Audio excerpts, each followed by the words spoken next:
Pouvons-nous, nous-mêmes, comme chrétiens, exorciser quelqu'un qui est possédé, ressusciter les morts, guérir les malades en leur imposant les mains?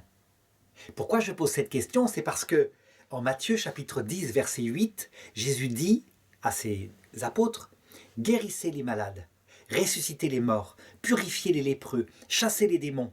Vous avez reçu gratuitement, donnez gratuitement. »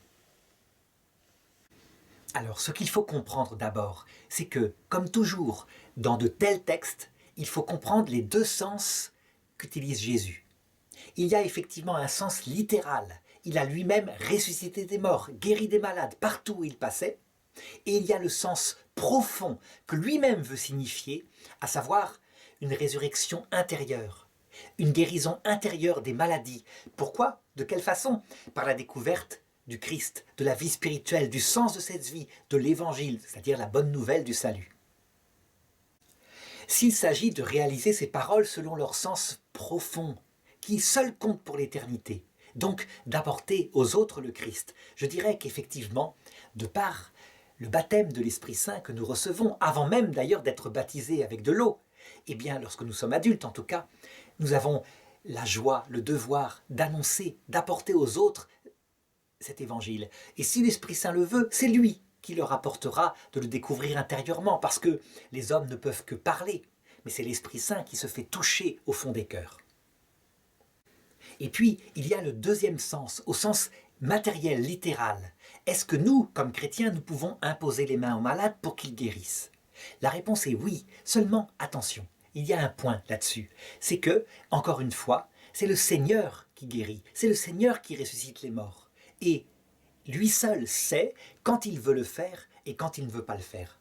Je veux dire par là que, comme pour le sens précédent, à savoir l'apport de la vie de la grâce, c'est le Seigneur seul qui décide quand c'est le moment. Il peut y avoir des fois où nous prions pour quelqu'un et nous sommes sûrs que Dieu va lui apporter la foi. Pourquoi est-ce qu'il l'en priverait? Et Dieu, qui voit l'âme de la personne pour qui nous prions, décide que ce n'est pas encore le moment. Il faut mieux qu'il reste un petit peu loin de lui un certain temps pour expérimenter le désert. Parce que, à long terme, cela lui apportera une plus profonde conversion. Il aura connu le désert. Eh bien, c'est la même chose pour la guérison, pour la résurrection, pour l'exorcisme, par rapport aux maladies psychologiques, mais aussi aux démons. Le Seigneur, lui, sait ce que c'est que l'âme pour qui on prie, et il sait s'il faut le faire et quand il ne faut pas encore le faire. Ne serait-ce que pour que la personne continue d'apprendre un peu l'humilité.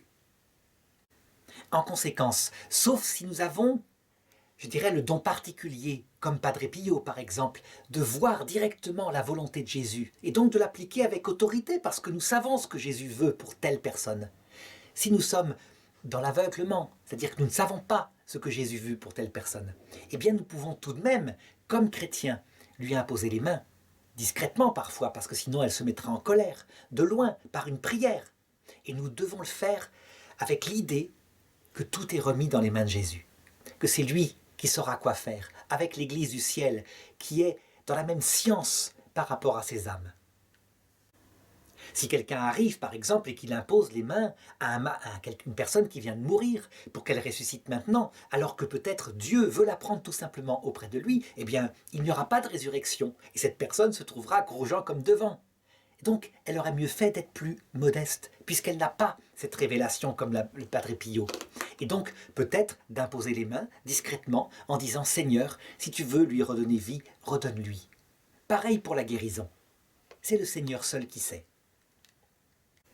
Je dirais que cette humilité, cette écoute de Dieu doit intervenir dans tous les phénomènes charismatiques. Il y a parfois des personnes qui ont des intuitions venant de Dieu, et qui pensent en avoir eu, et qui les mettent sur Internet comme cela, directement, sans savoir si ça ne vient pas par hasard d'elles-mêmes. Et bien de la même façon, elle ferait mieux de le faire en disant « Je le mets, j'ai l'impression que peut-être ça vient de l'Esprit Saint, mais je n'en suis pas sûr. Et à vous de voir. » Ou alors, quelquefois, de ne pas les mettre du tout, d'attendre le discernement de quelqu'un qui serait théologien dans l'Église et qui pourrait leur dire quoi faire.